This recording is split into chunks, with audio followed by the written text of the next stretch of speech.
estrellas caen, se levantan, auxilio en una aturdida intimidad que intimida. Al amanecer digo, hay que sacar la poesía a la calle, la poesía a la calle. Poetas riman, rimo a veces, brazadas de sigilos que vienen de adentro. Hay que sacar la poesía a la calle, la poesía a la calle, la poesía a la calle.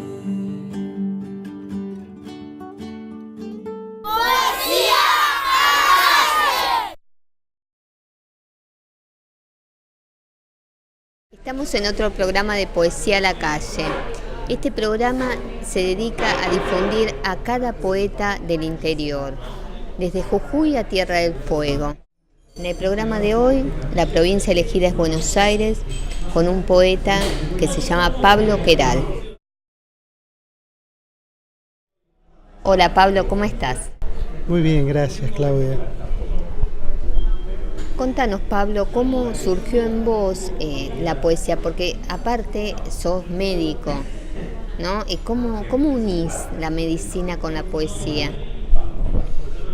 Bueno, no sé si la uno, pero tal vez tengan ecos o repercusiones una en la otra. O fíjate que yo soy médico homeópata, que tiene que ver con una parte de la medicina que no es tan ortodoxa como la alopatía y busca fuentes a través de los reinos animales, vegetales, minerales, incluso hasta saber tener más sabiduría, conocer al hombre. Por eso hasta estudiamos filosofía, para poder comprender al hombre y poder curar con los remedios homeopáticos. Y esto te lo digo porque tiene algún punto de contacto con el sentir poético, ¿no es cierto? Como una búsqueda. Son búsquedas distintas, pero al fin son búsquedas, ¿no? La poesía más en el campo de una esencia, de querer poder desarrollar el ser de cada uno, ¿no? ¿Y en vos cómo surgió esa búsqueda? Bueno, es difícil, viste que en la vida tiene todo un cónclave, o sea, las cosas se van suscitando y a lo mejor uno llega a un punto que dice cómo llegué a este punto. Entonces son un poco las circunstancias y uno saber o colocarse ante las circunstancias y elegir el camino cuando puede.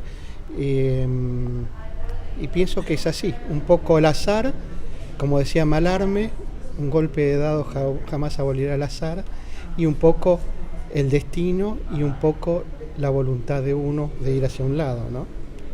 En este caso, de descubrir esas cosas no tan visibles, digamos, esas cosas que no son las cotidianas, visibles, sino lo que hay debajo, ¿no? Pero ¿en qué momento apareció en vos este bichito de la poesía? Porque es como, yo siempre represento a la poesía no como un bichito que de repente te toca, te pica y se te mete dentro, ¿no? ¿Cuándo fue la primera vez que vos de chico leías poesía? ¿Cuándo fue la primera vez que te llegó? Esos bichitos inoculadores que te van provocando y te van desarrollando la actividad hacia la escritura y la lectura, ¿no? Y yo creo que de chico yo ya empecé a escribir, así digamos a los 10, 11 años, hacía como una saga de una aventura, creo que era un leñador, y hice una saga bastante prolongada en un verano, recuerdo haberlo hecho. Después las cosas quedaron ahí, he leído sí los libros de la colección Iridium, de la colección Capeluz, Sandokan, bueno, todos esos, toda la colección esa que hemos leído casi todos, ¿no? Y retomé la escritura alrededor de los 19, 20 años, ya estando en la facultad como alumno de medicina. Y ahí sí, ya directamente hacia la poesía. Mis lecturas de poesía en ese momento, digamos, las lecturas que tenían no eran muy intensas. Si bien mi madre que fue una de las primeras en recibirse de licenciada de Historia del Arte en Facultad de Filosofía y Letras. Tenía una biblioteca muy frondosa. Yo leía, pero a veces omitía. No, iba más por el lado del cine o del teatro. Pero mis lecturas, como te decía, hasta ese momento eran las comunes de un muchacho de 19, 20 años que no se dedicara a la literatura, como Germán Gess, algo de Sábato, las novelas fantásticas de Ray Bradbury, bueno, no recuerdo, pero algo muy, muy básico, digamos, no profundizaba, leía por el gozo de leer. Pero después, sí, ya te digo, alrededor de los 20 años surgió en mí esta actitud de la escritura, o sea, de tener una sensación y querer transmitirla. En este caso, en el papel. Y bueno, ahí empezaron los primeros poemas, pero sin tener una actitud demasiado crítica, sino que eran poemas más bien exonerativos o poemas donde yo podía dibujar o pintar algo que se me ocurría o que veía. Después ya más adelante, yo te diría más o menos por los años 80, 81, 82, 83, sí, ahí empecé a hacer una escritura, digamos, a hacer el oficio de la escritura. O sea, a tomar la escritura como un oficio, de una lectura permanente y constante de los distintos autores que me podían interesar, y una escritura más pautada en el sentido de más intensa, más horaria, digamos, con más frecuencia, como si fuera una ocupación, un oficio, ¿no? Vos, de esa primera escritura, ¿no?, de tus comienzos a la escritura de ahora, ¿qué sentiste en esos primeros momentos y qué sentís ahora cuando escribís un poema? ¿Lo mismo? No, evidentemente creo que es distinto. Si bien la satisfacción última, esa especie de plenitud que uno siente, o disconformismo, o lo que sea, pienso que se igualan en algún punto, pero el camino hasta llegar a eso es distinto. Por ejemplo, actualmente, a través de un ser más crítico con respecto a mi escritura, de un poder de síntesis, un poder de corrección, que en los inicios seguramente no estaba más bien en una búsqueda, en un intentar conseguir mi voz propia para expresarme. Si bien yo creo que la voz propia siempre está en el escritor, en sus comienzos y cuando se desarrolla, pero creo que también hay un camino a seguir que la va moldeando, ¿no? ¿Y en qué se caracteriza esa voz propia de la que hablas? Esas son preguntas difíciles las que haces vos, Claudia, porque realmente hablar de uno mismo a veces es muy difícil. No sé, mi voz propia es, yo pienso que cada uno tiene su voz propia con sus determinados matices.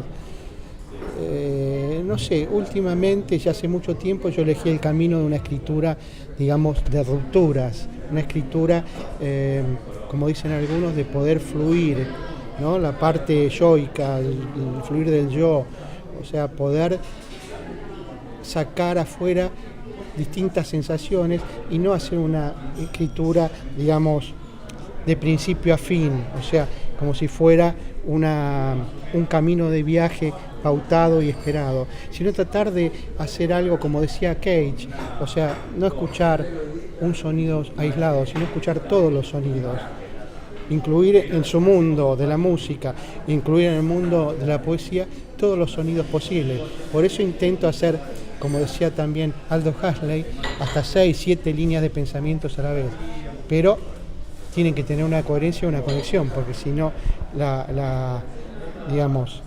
se pierde la fijeza o se pierde la hilaridad en la lectura o en la transmisión, ¿no? Tiene que tener algún hilo, y eso es lo que pienso que es lo más difícil de unir en este tipo de poesía, que ya te digo, no es una poesía, es una poesía que trata de desarrollar los sentidos. Hay que sacar la poesía a la calle, la poesía a la calle, la poesía a la calle. Hay que que sacar la poesía a la calle, la poesía a la calle, la poesía a la calle. Hice un agujero para mirar y no pude parar, no pude seguir hasta que el cuerpo sacó del cuerpo todas las prisiones de esa cintura negra y quedó solo este cielo azul del viaje en moto, en el aire. Los tiempos cambian los sitios del juego que desliza la infancia a orillas que no se pueden alcanzar. Deja la sortija en el vacío que borra su existencia, suspendida en ese cortocircuito del incortante, donde el viaje falla en ese zozobrar. Húmedos oxidados dejé mi vida colgada bajo la lluvia color metal, entre esos días de nubes imposibles deshechas, casi pájaros con su azul borrascoso en el manto de otro precipicio. Y en ese desarrollar de los sentidos, ¿cuáles son los ejes? ¿Vos sentís que tenés ejes que se van como repitiendo y como son una constante a lo largo de todos estos años que estás escribiendo? Bueno, yo trato de no repetirme, en el sentido de que cuando elijo un libro, una unidad temática sobre qué escribir, me dedico, por ejemplo, cuando escribí El Padre, me dediqué a esa relación amorosa con mi padre. O, por ejemplo, otro libro, Perfume Animal, traté de volcar todo lo que yo sentía o vivía de animalidad en el ser humano, ¿cierto? O sea, o por ejemplo el libro Late, es un libro muy de latidos, muy sanguíneo, muy de pasiones, digamos. O sea, traté de dar con la escritura esa sensación del latido, de lo que late. Entonces, cada libro tiene una unidad temática y posiblemente ahí repita en distintas variedades lo que yo soy, digamos. Pero trato de cambiar de temas y por ahí también de cambiar de palabras. Como sabés, nuestro elemento de construcción es la palabra, pero utilizar la palabra no para que sea una palabra bonita. Lo que yo digo, hay como si hubiesen 3 niveles de escritura, por decirlo de alguna forma, por decir niveles. Diría un primer nivel, un primer estado, el brillo de las palabras, ¿no? Después un segundo estado, el de las metáforas, el de las imágenes, esas uniones que nos dan una sensación linda, que nos deja, como decía Denise Levertov, decía, era lo que era el muleto del poema, ¿no? Que te deja un significante. Y un tercer nivel es toda esa bruma que levantan las palabras combinadas. Vos podés tomar palabras que vos tomás, que de una película, con los libros que has leído, o con, qué sé yo, escenas cinematográficas, podés tomar distintas palabras que las vas uniendo y provocan un clima, una secuencia completamente distinta a lo que es la palabra inesperada, sola. Entonces ahí yo digo que es como una bruma, como una energía que brota de las palabras, que es la esencia que a vos te queda del poema. Eso, viste, que vos lees un poema y te queda internamente como una sensación, cierto reconocimiento de algo que lo estás todavía texturizando y saborizando, lo vas degustando y después tomás conciencia. Bueno, eso, como un tercer nivel de lo que puede dar un poema, ¿no? ¿Es fácil llegar a eso? A poder lograr, ¿no? Eso. Mira, no sé si fácil o difícil, es cuestión de intentarlo. Hay poetas que les gusta más trabajar en un plano de el brillo de las palabras, por así decirlo, de las rutinas, y tienen efectos excepcionales. O tal vez un haiku con la simpleza que tiene, pero te abre universos enormes, ¿no? Y sin embargo son, como sabés, 3 versos silábicos, ¿no? De 5, 7 y 5. Y con eso, con esas pocas palabras, con esas pocas sílabas, realmente pintan un panorama enorme. O sea, digamos, hay distintas formas, ¿no? Creo que cada uno no es si es más fácil o más difícil. Cada uno encuentra la frecuencia donde puede vibrar mejor o tiene ganas de expresarse en un momento determinado, ¿no? O otros en el plano de las metáforas, o en el plano de las imágenes, ¿no? Y otros buscamos tal vez ir un poco más allá, en con esas rupturas o con esa ida y vuelta de pensamientos, tratar de que fluya otra cosa, ¿no? Por encima. Vos hace un rato contaste de algunos libros, ¿no? Por ejemplo, El Padre. Háblanos de tus otros libros y en los temas que encaraste en cada uno. Sí, bueno, me tengo que acordar ahora. Bueno, yo el primer libro que escribí se llamó Cansancio del Escrito, ya hace muchos años, y ahí traté de desarrollar el tema de la escritura, la lectura y un poco el cansancio, el fastidio. Eso me surgió cuando yo estuve con una beca en Italia en el año 85 y me había cansado de escuchar tanto en italiano. Por favor, pedí escuchar algo en español después de muchos meses. Entonces me surgió la idea de cansancio de lo escuchado, cansancio de lo escrito, porque al fin escribir, escuchar, leer, traducir son todas analogías de un mismo tema, ¿no? De captar un conocimiento o una sensación, ¿no?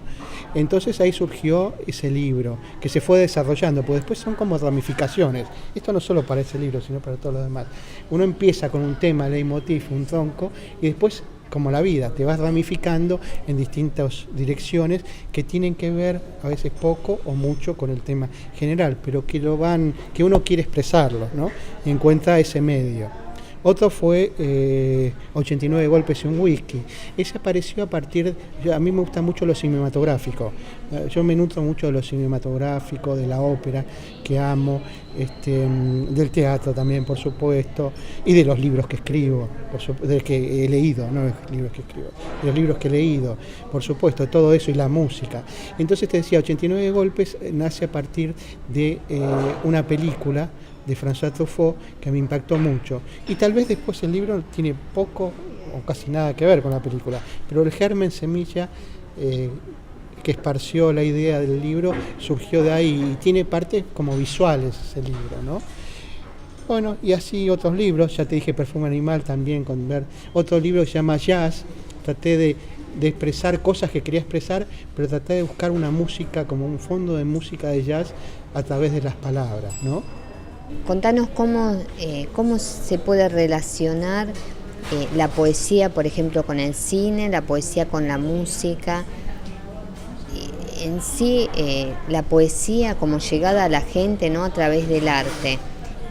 Sacando el tema de un texto escrito, ¿cómo encontrás poesía en un cine, en una película? Bueno, sí, habría que diferenciar entre poesía y poema.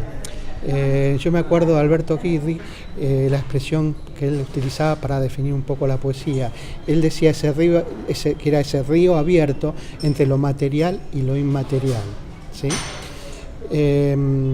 Recuerdo también la frase de Lezama Lima, que decía: la poesía es el caballo que pasa galopando, y el polvo que levanta, cada partícula esa de polvo que levanta, son los elementos que tomamos los poetas para construir el poema. Como si cada una de esas partículas de polvo que levantó el caballo en su galope fueran las palabras o versos que nosotros tomamos y utilizamos y las acomodamos primero en nuestra imaginación, después la procesamos por la razón, y todo ese sentido que tomamos lo volcamos en la palabra y lo corregimos, y después lo leemos y tal vez con suerte lo publicamos, y tal vez con más suerte tengamos algunos lectores. Pero el hecho fundamental es el goce de poder haber sentido esa sensación y poderla haber transmitido o comunicado, aunque sea a uno mismo, ¿no? Yo creo que es eso. Entonces creo que la poética está en todas las artes, ya sea en el cine, en la pintura, en la danza, en la ópera, en la calle. Solo que hay que prestar sentido. Uno tiene que estar con los ojos y con los sentidos abiertos, estar atento para poder captar seguramente los que nos interesa a nosotros, porque tenemos una intención nuestra que nos está detectada por nuestro gusto, determinada por nuestro gusto, o por lo que nos acerca o nos rechaza. Que eso pienso que es una limitación, el gusto nuestro, en cuanto a la capacidad de poder conocer. Por eso siempre trato de dejar, cuando leo un poeta o accedo a una obra de arte o de teatro, trato de dejar de lado el gusto para poder saborearla mejor, para poder comprenderla mejor.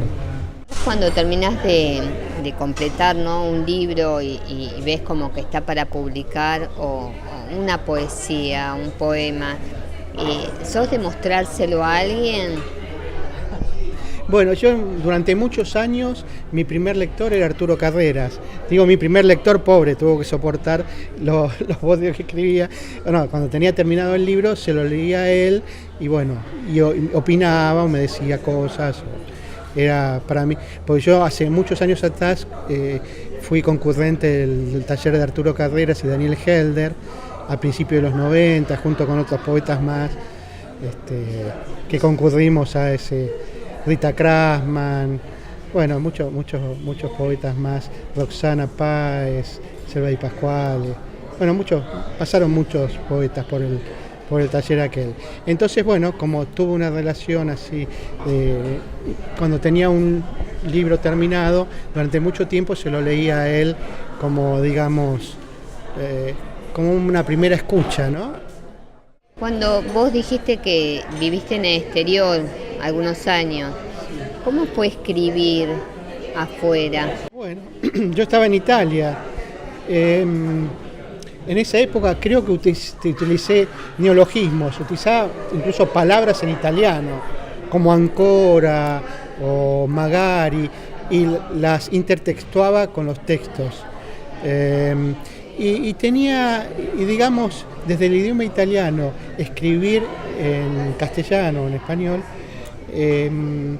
era como una segunda visión, digamos, una musicalidad, un sonido que yo hablaba a diario y el otro el que escribía y que hablé toda mi vida, pero por motivos obvios, que estaba en Italia, no lo hablaba. Entonces, por ahí escuchaba algunas canciones que me había llegado algunas músicas, algunos CD. En aquella época eran cassettes. Tenía un contacto con el idioma, ¿no? Pero sí, era otra forma distinta de escribir. ¿La poesía qué rol ocupa en la sociedad, en la actualidad? ¿Para vos ocupa algún rol? Sí, para mí por supuesto que sí, pero no creo que sea lo que ocupa para el mundo. Para el mundo creo que es un lugar vetusto, un lugar platónico, un lugar... en algunos casos lo valoran al poeta, por ejemplo, cantores, por ejemplo, Joan Manuel Serrat hizo mucho para lo que es la poesía, por ejemplo, le hizo vender en la década de los 60 a Losada 1 millón de libros de Miguel Hernández, y primero Machado, después Miguel Hernández. O sea, es una difusión, una forma de poder entrar al amplio mundo de la poesía, pero creo que, digamos, el lugar que ocupa la poesía no es el de la poesía verdadero, ocupa un lugar de poesía, lo que para la gente es poesía, que es un nivel, digamos, un umbral inicial de la poesía, no una profundización en la poesía, en distintos tipos de poesía, en distintas formas, que probablemente enriquecieran más a esa persona, ¿no? Para vos, ¿qué es la poesía? Y la poesía un poco te dije, ¿no? A través, lo dicho de Sama Lima, por Girri, pero pienso que la poesía también te tiene que revelar un secreto, un misterio. Eso también lo decía un poeta que era médico también, William Carlos Williams. Te tiene que revelar un misterio. También William Carlos Williams decía en un poema, creen que para mí la poesía es un hobby. Nada que ver, qué cosa más horrible, ¿no es cierto? O sea, es todo lo contrario a eso. Tal vez la poesía sería el amante de las palabras, el amateur de las palabras. El amateur, qué linda palabra, ¿no? El amante de las palabras. Y a través de allí ir hacia los mundos que te lleva la poesía, ¿no? Muchas gracias, Pablo. No, gracias a vos, Claudia, y te agradezco profundamente este espacio de dar a conocer los poetas, que es tan necesario para los poetas, para la poesía y para la gente en general, que va a ser reconocido siempre y en un momento va a haber un crack, un clic, una vuelta de tuerca y se va realmente a valorar mucho más todo lo que es la poesía. Y vos con todos estos trabajos realmente estás ayudando muchísimo a que se provoque ese quiebre para bien de todos. Muchas gracias. Como siempre digo, poesía de todos y para todos, poesía que salga a la calle, que se entremezcle entre la gente, poesía con ruido, sin ruido, eso es poesía. Hasta el próximo programa. Las elegías caen, se levantan, auxilio en una aturdida intimidad que intimida. Al amanecer digo, hay que sacar la poesía a la calle, la poesía a la calle. Sus poetas riman